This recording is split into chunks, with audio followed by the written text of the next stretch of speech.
Hello నభాకాంత్ గారు. Hi అండి. నమస్తే. నమస్తే. జై శ్రీరామ్. జై శ్రీరామ్. వచ్చిన వెంటనే అబ్జర్వ్ చేశాను మొత్తం. రాముడి ఫ్యానా, హనుమంతుడి ఫ్యానా? ఆంజనేయ స్వామి. ఆంజనేయ స్వామి ఫ్యాన్. సో అందుకే టీజర్లో కూడా బాగా చూపించారు ఆయన్ని, అంతేనా? ప్రతి సినిమాకండి మనము ఇప్పుడు పెద్దిలో ఆంజనేయ స్వామిని ఎలా ఇంక్లూడ్ చేసామో ప్రతి సినిమాలో ఇప్పుడు మీరు పుష్ప అవ్వచ్చు, లాస్ట్ ఫైట్లో అమ్మవారిని ఎట్లా ఇంక్లూడ్, ఇప్పుడు నేను చేసే సినిమాలో ప్రతి ఏదో ఒక చోటు దేవుడు అయితే ఉంటాడండి డెఫినెట్లీ. ఓకే ఓకే, అది ఉండాలని కూడా నా ప్రయత్నం అంతే. అంటే ఇది మీరు డిస్కస్ చేస్తారా డైరెక్టర్తో, ఇలా ఇన్వాల్వ్ చేస్తే బాగుంటుందని? వాళ్ళకి కాల్ అంటే ఆ సమయం అట్లా క్రియేట్ అయిపోతుందండి. మనం గట్టిగా నమ్మే వీల్స్ లా దేవుడు ఉన్నాడు కాబట్టి ఆ సమయం కనెక్షన్ అయిపోతుంది. సో ఇప్పుడు చెప్పాలంటే ప్రతి ఫిలింలోని లాస్ట్ క్లైమాక్స్ పార్ట్కి ఏం చేస్తున్నారంటే, తెలుగు ఫిలిమ్స్ కానీ కొన్ని సౌత్ ఫిలిమ్స్లో దేవుడు ఇన్వాల్వ్మెంట్ పార్ట్ చేస్తున్నారు. దేవుడు వచ్చినట్టు, లేదంటే ఆ రిఫరెన్స్ పార్ట్స్ తీసుకొని కొంచెం హైలైట్ చేస్తున్నారు. ఆ సినిమాలో బాగా జనాలు తీసుకుంటున్నారు కాదనట్లే. సో ఇప్పుడు మీరు అంటుంది కూడా నాకు అలానే అనిపించింది. ఎవ్రీ సినిమాలో నేనైతే ఒక దేవుడు రిఫరెన్స్ ఉండేలాగా ఉండేలాగా అంటే ఇప్పుడు మీరు తప్పుగా అర్థం చేసుకుంటున్నాను. తప్పని అంటే ఇప్పుడు చరణ్ సార్ ఆ గద పట్టుకొని నుంచున్నా కానీ మేము ఒక కుస్తీ ఎపిసోడ్ చేసాము, అక్కడ ఆంజనేయ స్వామి బొమ్మ ఉంది. సో ఆంజనేయ స్వామి బొమ్మ అంటే నాకు స్క్రీన్లో ఇంక్లూడ్ అవ్వాలి. ఆంజనేయ స్వామి బ్యాక్లో ఉన్నా కానీ ఫోర్గ్రౌండ్లో ఆయన ఉండాలనేది అలా అంటున్నాను. ఏదో ఒక షాట్లో కానీ మన అంటే దేవుడిది స్టాచ్యూ కనిపించాలని నేను దాన్ని తీసుకురావాలని అన్నట్ల. బట్ ఫ్రాంక్లీ స్పీకింగ్ టీజర్లో మీరు దేవుడిని పెట్టకపోయినా ఆయన లుక్స్, ఆ షేప్, బాడీ షేప్ కానివ్వండి ఏదైతే ఉందో చాలా మటుకు హనుమంతుల్లా కనిపించారు. అది ఎందుకంటే అండి, నేను ఒక చరణ్ సారు ఒకటి వెళ్ళారు, నార్త్ సైడ్లో వెళ్ళారు, అక్కడ రావణాసుని కాల్చేదానికి వెళ్ళారు మేబీ నార్త్ సైడ్లో. అప్పుడు ఆయన రామ్ చరణ్ తేజ్కు ఉన్న మీనింగ్ ఏంటనేది నార్త్లో చెప్పారు. రామ్ చరణ్ తేజ్ అంటే రాముడు చరణ్లో ఉన్న పాదలు, ఆ తేజస్వే ఆంజనేయ స్వామి. సో నాకు అనిపించింది ఇట్లాంటిది కొంచెం ఉండాలని కుస్తీలా అని అలా. సో అంటే లైక్ కుస్తీ ఫైట్స్ మేబీ సౌత్ కొత్త, నార్త్లో చాలా ఫిల్మ్స్ వచ్చాయి, లైక్ దంగల్ కానివ్వండి, సల్మాన్ ఖాన్ గారిది సుల్తాన్ కానివ్వండి. నార్త్కే ఇప్పుడు కొత్త. అవునా? నార్త్కే కొత్త ఉంటుంది ఇప్పుడు ఈ సినిమా అంటున్నారు. ఈ సినిమా నార్త్కే కొత్త. అంటే ఆట ఎక్కడైనా ఆటే, ఇప్పుడు చూపించే విధానం మార్చి ఉండొచ్చు కానివ్వండి. అంటే లైక్ మీరు ఈ గేమ్లో ఏం కొత్తగా చూపించగలిగారు అంటే మన ఇప్పుడు చూడండి, ఇప్పుడు నేషనల్ గేమ్స్లో మీరు ఏది కూడా మార్చనీకి ఉండదు. ఎందుకంటే కుస్తీ ఎలా జరుగుతుందో అది ఒరిజినల్గా చూపెట్టాలి. కానీ అదే దేశీ కుస్తీ అనేది ఒకటి ఏంది, పల్లెటూరులో కానీ ఒక మన గ్రామంలో కానీ ఆడేదాన్ని దేశీ కుస్తీ అంటారు. దేశీ కుస్తీ వేరే, నేషనల్ కుస్తీ వేరే. అంటే వేరే అంటే మరీ వేరే కాదు. ఏంటంటే అది ఏంటంటే కొంచెం దేశీ అంటే ఏమంటారు, మనం ఆడే కుస్తీ. నేషనల్ కుస్తీ ఆడేది ఏంటంటే ప్రపంచం ఆడే కుస్తీ. ఇది మనదా అన్నప్పుడు మనకు కమర్షియల్గా కొన్ని ఎలిమెంట్స్ నాకు చాలా హెల్ప్ అయింది. అంటే ఒక మట్టోడు ఆడితే ఎలా ఉంటుంది, ఇంకా నేషనల్లో ఆడేది ఎలా ఉంటుంది. ఎందుకంటే మేము దాన్ని ఎందుకు అట్లా ట్రీట్ చేసాం కాబట్టి, ఒకటి మట్టోడు ఊర్లో ఆడితే కుస్తీ ఎలా ఉంటుందో, స్టేట్లో ఆడితే, నేషనల్స్లో ఆడితే ఎలా ఉంటుందో దాన్ని వేరేగా డిజైన్ చేసాం. అదే అందు గురించి మీకు నేను అనేది. ఎందుకంటే నార్త్కే కొత్తగా ఎందుకు అనిపిస్తా అంటే ఆ దేశీ. మీరు అంతకుముందు దంగల్ కానివ్వండి, సుల్తాన్ కానీ అవనివ్వండి, దానికనైతే డిఫరెంట్గా ఒక బెంచ్ మార్క్ వేస్తుందండి. ఒక ఇంతకుముందు జరిగిన కుస్తీ యాక్షన్ ఎపిసోడ్లో ఇది ఒక బెంచ్ మార్క్ ఉంటుందండి. ఆ బెంచ్ మార్క్ కారణం బుజ్జిబాబు గారు. ఆయన బెస్ట్ ఐడియాతో వచ్చారండి.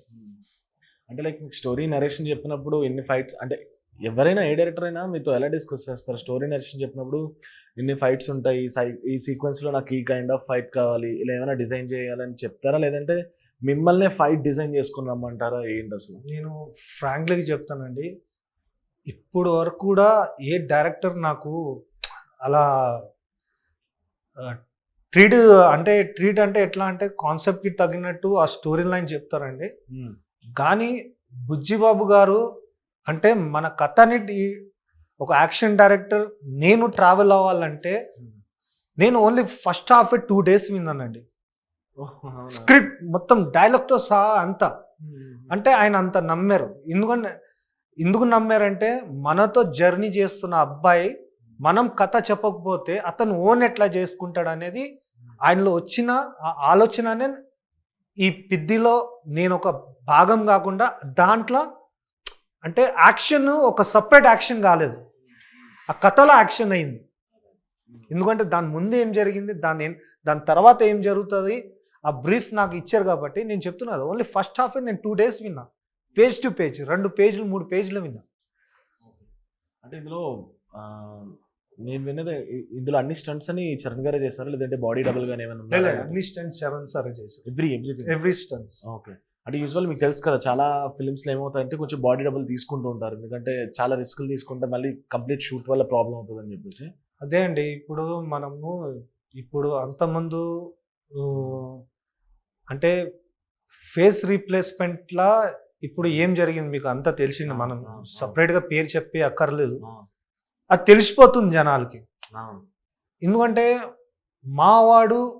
మా హీరో ఏం చేయగలుగుతారు, ఏం చేస్తాడు, ఏంది ప్రతి ఆడియన్స్కి ప్రతి ఫ్యాన్స్కి తెలుసు. సో చరణ్ సార్ ఏం చేయగలుగుతారు, దాని కెపాసిటీ ఏంది నాకు కూడా తెలుసు. సో నేను అంటే ఫేస్ రీప్లేస్మెంట్ చేసుకునేంత వరకు వెళ్ళలేదు. ఓకే. సో ఆయనతో డిస్కస్ చేస్తారా సార్, ఎవ్రీ రిస్క్ షాట్ మీరు చేస్తారా, లేదంటే ఏంటి ఫైట్ సీన్స్, లేదంటే ఆయన ఒపీనియన్ ఏమొచ్చింది, ఆయన వచ్చినగా కనిపిద్దాం అనుకున్నారా ఇంత ఫైట్ సీక్వెన్సెస్లో ఏంటి? అంటే మాకు ఎప్పుడు ప్రతి సీక్వెన్స్కి బుజ్జిబాబు గారు ఏం చేస్తారంటే ఆయన ఇచ్చిన స్పేస్ ప్రతి ఫైట్ స్టార్ట్ అయ్యే ముందు ఒక 10 days to 15 days ఆ రిహార్సల్ కొరియోగ్రఫీ చేసుకుని ఎక్కడ లొకేషన్ ఏంటి bit to bit frame to frame అన్ని ప్యాక్ చేసిన తర్వాతనే రెడీ. అంటే చరణ్ సార్ దగ్గరికి వెళ్ళి ఇవన్నీ చూపించిన తర్వాతనే యాక్షన్ స్టార్ట్ అయ్యేది. ప్రతి సీక్వెన్స్ ఇట్లానే జరిగింది. సో మాకు ఆన్ స్పాట్ లొకేషన్లో చాలా ఈజీగా అయింది. మీరు ఎందుకు ఫీల్ అయ్యారంటే ఏదో సంథింగ్ ఆయనకి ఏదో జరిగిందని విన్నాను నేను, అంటే ఫైట్ సీన్స్లో ఎక్కడ అది కొంచెం అది జరగకుండా ఉండాల్సిందే, కానీ చెప్పలేం. మేబీ దానికన్నా కొంచెం పెద్ద జరిగేది, కానీ చిన్నగా అయిందని అయ్యప్ప స్వామి ఆయన బ్లెస్సింగ్ వల్ల ఆ చిన్న దెబ్బతోనే ఆయనకి వెళ్ళిపోయిందని ఫీల్. ఏంటంటే చిన్న రోలింగ్ లో ఎంత చేసినా సరే చిన్నదండి, అసలు మీరు అనుకోరు ఇలా ఎలా జరిగింది అనేది. అది రెజ్లింగ్ ఎపిసోడ్, ఇద్దరు రోల్ అయిపోయి ఒకరు లేచిన తర్వాత ఒకరు లేవాలి. సో వాళ్ళ క్యారెక్టర్స్లో వెళ్ళిపోయినప్పుడు పడిపోయిన తర్వాత రెజ్లర్ ఇమ్మీడియట్లీ లేవాలి. సో దాంట్లో హెడ్ కొంచెం తగిలేసింది ఆపోజిట్ది, కానీ ఆ తగలగానే మేము ఫస్ట్ చరణ్ సార్ వైపు వెళ్ళాం. చరణ్ సార్ కొంచెం బ్లీడింగ్ అవుతుంది, కానీ బ్లీడింగ్ అవుతున్నా కానీ చరణ్ సార్ ఏం చెప్పారంటే మిస్టేక్ నాది ఉంది, ఫస్ట్ వాడిని చూడండి అని చెప్పారు. ఏ హీరో కూడా అట్లాంటివి చెప్పారండి. ఫస్ట్ చిన్న నాదే మిస్టేక్ ఉంది, ఫస్ట్ వాడిని చూడమంటే షాక్ అసలు. దాని తర్వాత ఏంటంటే చిన్న అది అసలు అంటే ఆయన ఆపోజిట్లా అతను అంటే నా వల్ల ఇంత పని జరిగిపోయింది అది ఆ ఫీల్ కావద్దని ఆయన చెప్పే విధానం ఉంది కదా. ఆయన ఎవరు చెప్పారండి, ముందు వాడిని డౌన్ చేసి అందరు వాడి మీద ఆ క్యారెక్టర్ మీద వెళ్ళి ఏదేదో చెప్పేస్తారని ఆయన ఫస్ట్ దాన్ని అదే మిస్టేక్ పాపం వాడిని చూడండి అన్నారు కదా. కానీ ఇమ్మీడియట్లీ నెక్స్ట్ డే కుట్లేసుకొని ఆయన వచ్చేసారు స్పాట్కి. ఓకే. ఆయన డెడికేషన్కి హాఫ్ కమిట్మెంట్ అసలు సాలిడ్ అండి. అట్లా తక్కువ అండి, దెబ్బ తగిలిన తర్వాత ఒక 2 days to 4 days 5 days actually దాన్ని రికవర్ అవ్వాలంటే 10 days మ్యాక్సిమం కుట్లు తీయాలంటే. కానీ సెకండ్ డేనే ఆ కుట్లుతో వచ్చేసారు ఆయన. Okay. Okay. Almost 16 years sir మీ జర్నీ? ఇప్పుడు total 15 years as a stunt మ్యాన్గా, 3 years as a fight master. Okay, nice. 3 years లోనే మీరు పుష్ప, పెద్ది, పారడైజ్, చిరంజీవి గారి ఫిల్మ్, చాలా big film sir. Ram Lakshman గారి దగ్గర వర్క్ చేశారు కదా ముందు? అసిస్టెంట్ గా చేశాను. Okay sir. అంటే లైక్ ఓకే, ఇప్పుడు నెక్స్ట్ ఏమో వస్తున్నాయి మేబీ అంటే ఇప్పుడు పెద్ది తర్వాత ఇమ్మీడియట్లీ ద ప్యారడైజ్ వస్తుందండి. ఓకే. ఓకే. రిలీజింగ్ లో ఉన్నది చెప్తున్నాను. ఇంకా అంటే లైక్ ప్రీవియస్ పుష్ప గురించి ఇందాక చాలా మంది మన మాట్లాడుతున్నారు. యాక్చువల్లీ ఆ సీన్ లో నేను నిజంగా ఒక ఫ్రాంక్ ఒకటి అడుగుదాం అనుకున్నాను. పుష్ప ఫైట్స్ చాలా బాగున్నాయి, బట్ ఆ క్లైమాక్స్ ఫైట్ ఇంకా ఎక్స్ట్రా లెవెల్లో ఉంది. ఆ చేతులు కట్టి చేద్దాం అనుకున్నప్పుడు మీకు ఏమనిపించింది? అంటే ఈ సీన్ లో మనం అలా చేద్దామా, కాల్ ఓకేనా, డెసిషన్ తీసుకుందామా అని అనిపించింది అది? సుకుమార్ సారు మొత్తం ఎవ్రీథింగ్ కట్టి ఫైటింగ్ సీన్. సుకుమార్ సారు చెయ్యి కాలు కట్టేసి చెయ్యాలి అన్నప్పుడే నా మైండ్ లో నేను ఒక స్పేస్ లో వెళ్ళిపోయాను. ఇదేం రా బాబు, చెయ్యి కాలు కట్టేసిన తర్వాత ఎలా యాక్షన్ చేయాలనేది నన్ను ఒక నాలో ఉన్న ఒక డీప్ ఫెలో ఉంటాడు కదా, పనుకొని ఉంటాడు, ఈ చిల్డ్ గా ఉంటాడు చూడు, వాడిని కూడా లేపే సమయం వచ్చింది. అంత ఎపిసోడ్ మొత్తం ఇంకా నాతో ఎంత అవుతుందో అంత ఎఫర్ట్ పెట్టేశాను. Best of the best. మళ్ళీ అట్లాంటిది రాదు కూడా, చరిత్రలో అట్లాంటి ఎపిసోడ్ రాదు. ఆ బెంచ్ మార్క్ అట్లనే ఉండిపోతుంది. ఇప్పుడు దీనిలో బిగ్ ఫైట్ ఏది సార్? అంటే ఇప్పుడు ప్రతి ఫిల్మ్లో ఒక బిగ్ ఫైట్ ఉంటుంది, చాలా మంది ఎక్కువ ఆర్టిస్టులతో వర్క్ చేయాల్సి వస్తుంది. సో ఇందులో బిగ్ ఫైట్ ఏది, ఏ టైంలో వస్తుంది, ఏంటి అసలు? సెకండ్ హాఫ్లో వస్తుందండి. సెకండ్ హాఫ్లో. ఓకే. ఇంకొకటి అందరూ అడిగారు లేదు, మిర్జాపూర్లో చాలా ఫేమస్ పర్సనాలిటీ రామ్ బుజ్జిగా ఇప్పుడు చేస్తున్నారు. సో ఆయనతో ఏంటి వర్కింగ్ ఏమనిపించింది? చాలా సూపర్ పర్సన్ అండి. అతను చాలా క్యాజువల్గా, ఫ్రీ మైండెడ్గా మాట్లాడతానండి వర్క్ విషయంలో. కానీ ఆయనకి ఆల్రెడీ కొంచెం నడుముకు ప్రాబ్లం, ఆల్రెడీ కొన్ని దెబ్బలు తగిలి ఉన్నాయంట అంతకుముందు ఏదో, అంటే సమ్ పిక్చర్స్లా. కానీ ఆయన చెప్పారు, మాస్టర్జీ నా నడుము కొంచెం బాగాలేదు, కొంచెం దాన్ని చూసి మీరు ఏది చెప్పినా చేస్తాను, అది మాత్రం కొంచెం కేర్ఫుల్ తీసుకోండి. సో దాన్ని బట్టి కేర్ఫుల్ తీసుకొని మేము ఆ ప్రికాషన్స్ తీసుకొని ఆయనతో వర్క్ చేయించాం. ఎవ్రీ రోప్ షాట్ అతనే చేశాడు. అంటే అంత కాన్ఫిడెంట్ లెవెల్ ఇచ్చాము. ప్రతి రోప్ షాట్ చేశాడు, ప్రతి హార్డ్ వర్క్ చేశాడు. సూపర్. నవకాంత్ గారు, యాక్చువల్లీ ఇప్పుడు నాది విజయనగరం బ్యాక్డ్రాప్ అనమాట. సో ఆయన ఊరే. నేను స్టోరీస్ విన్నవి ఏంటంటే కోటరామూర్తి గారివి, ఆయన ఏనుగుని ఎక్కించుకున్నాడు, ట్రక్కులు చేత్తో లాగాడు, ఇలాంటి రియల్ స్టోరీస్ విన్నా. సో ఆయన అంటే లైక్ జిమ్, వ్యాయామం ఇవన్నీ బాగా చేస్తారని తెలుసు, కానీ దాన్ని దీనిలో ఎలా మిక్స్ చేశారు? అంటే లైక్ ఈ రెజ్లర్ కింద ఏమైనా సీన్స్ ఏమైనా తీసుకున్నారు ఆయన రియల్ లైఫ్లో ఏమైనా? అంటే ఇప్పుడు మనకు ఇప్పుడు ఉన్న రెజ్లర్స్, ఈ జనరేషన్ రెజ్లర్స్ వేరే అండి. రామ్ కోటి గారిది ఆ జనరేషన్ మా కథలా ఆయన ఒక ఇంప్రెషన్గా తీసుకున్నామండి. ఎందుకంటే పిద్దిది కూడా అట్లాంటి కథే. ఒక విలేజ్ బ్యాక్ డ్రాప్ నుంచి వచ్చి ఏంటంటే ఒక కుస్తీకి వెళ్దామన్నా ఒక ఐడియల్ ఎవరిని అనుకుందాం. మనకు కుస్తీలో మన ఊరు నుంచి, మన మట్టి నుంచి వచ్చిన ఐడియల్ ఎవరు అంటే ఆయనకైనా బెస్ట్ ఆప్షన్ మాకు కనిపించలేదు. సో ఆయన్ని తీసుకొని, అంటే ఆయన చేసిన దాన్ని, అంటే ట్రక్లతో లాగడం, అది ఏనుగుని ఎక్కించుకోవడం, అలా కాకుండా కొంచెం తీసుకున్నామండి. ఓకే. ఓకే. ఓకే. మీది ఎక్కడ సార్ ప్రాపర్? అంటే హైదరాబాద్లో ఎక్కడ? పక్కా హైదరాబాదా లేదంటే ఎక్కడ మీది? అంటే సొంత ఊరు వచ్చి మణిపూర్ అండి, నార్త్ ఈస్ట్. ఇంకా పొట్టి పెరిగిందంటే Hyderabad. Okay. Okay. Super. Schooling మొత్తం హైదరాబాద్. Okay sir. సో ఇప్పుడు థింగ్ ఏంటంటే ఆల్మోస్ట్ ఎన్ని సీన్లు ఉన్నాయి ఇందులో? అంటే ఎన్ని ఫైట్ సీన్లు ఉన్నాయి సినిమాకి? ఆల్మోస్ట్ మీకు సెకండ్ హాఫ్ మీకు ఇమోషన్, యాక్షన్ ఉంటుందండి. అంటే యాక్షన్ అంటే మీకు ఒక సీన్లో కూడా ఒక ఎమోషన్స్లో కూడా మీకు యాక్షన్ కనిపిస్తుంది. యాక్షన్ అంటే ఫైట్ చేయడం కాదు, కొట్టడం కాదు, ఒక ఎమోషన్లో కూడా ఒక ఎక్స్ప్రెషన్లో ఫైట్ ఉంటుంది చూడండి. ఇప్పుడు మీరు బ్యాట్ సీన్ ఈ బ్యాట్ సీన్ ఎలా పుట్టింది అంటే లైక్ ఇట్లా బ్యాట్ పెట్టి ఇట్లా కొట్టిన సీన్ అది ఫస్ట్ గ్లిమ్స్ లో రిలీజ్ అయింది. అంటే మేము చిన్నప్పుడు స్కూల్స్లో ఆడేటప్పుడు బ్యాట్ ఉడిచిపోయేది, గ్రిప్ ఉండిపోయేది కదా. సో అప్పుడు మేము ఏం చేసేవాళ్ళం అంటే అప్పుడు మనకు ఇది మనం అప్పుడు ఏంటంటే అప్పటి వరకు మనకు అవి మన అదే రాళ్ళు ఉండే కొట్టడానికి. అప్పుడు మన బ్యాగ్లో రాళ్ళే పెట్టుకునే వాళ్ళం బ్యాటింగ్స్. సో రాళ్ళతో అది గ్రిప్ గురించి కొట్టేవాళ్ళం.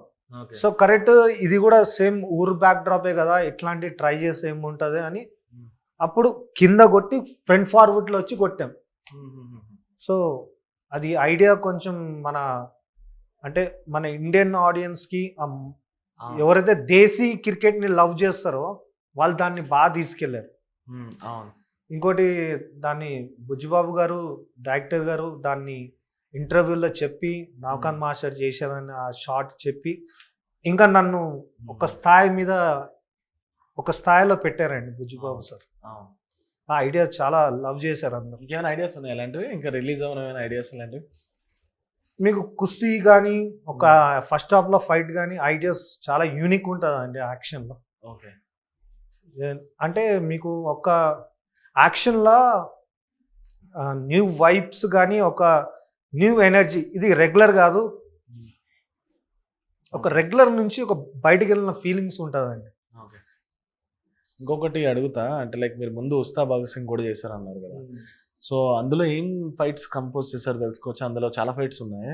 Introduction fight, police station introduction fight, ఇంకా చర్చ్ ఫైట్, క్లైమాక్స్, 3 ఫైట్లు చేశాను. ఓకే, సో మీకు కొంచెం టిపికల్గా అనిపించింది ఎవరితో అంటే నాట్ ఓన్లీ పవన్ కళ్యాణ్ గారితో కాదు, రామ్ చరణ్ గారితో చేశారు, ఇలా కొంతమంది యాక్టర్స్ మీరు ఇందాక చెప్తున్నాడు విన్నాను, విజయ్ దేవరకొండ గారితో, ఇలా ప్రభాస్ గారితో స్పిరిట్ కూడా చేస్తున్నా ఇలా విన్నాను కదా. సో ఒక ఏదైనా యాక్షన్ ఎపిసోడ్ చెప్పినప్పుడు కానీ ఇది వాళ్ళతో చెప్పడానికి కూడా భయం వేయచ్చు, ఈ స్టంట్ వల్ల వాళ్ళకి ఏమైనా అవుతుందేమో, లేదంటే ఇది కావాలని, ఎలా వాళ్ళని కన్విన్స్ చేయడం కానివ్వండి, ఎవరితో కొంచెం డిఫికల్ట్ అనిపించింది, ఎవరితో బాగా అనిపించింది? నేను నా యాక్టర్స్ కైనా ముందండి నేను ఫస్ట్ డైరెక్టర్కి I'm a director student first. Okay, నేను డైరెక్టర్ని గట్టిగా నమ్ముతానండి, ఎందుకంటే డైరెక్టర్ ఏం అంటున్నారో నేను దాన్ని ఫస్ట్ నమ్ముతా.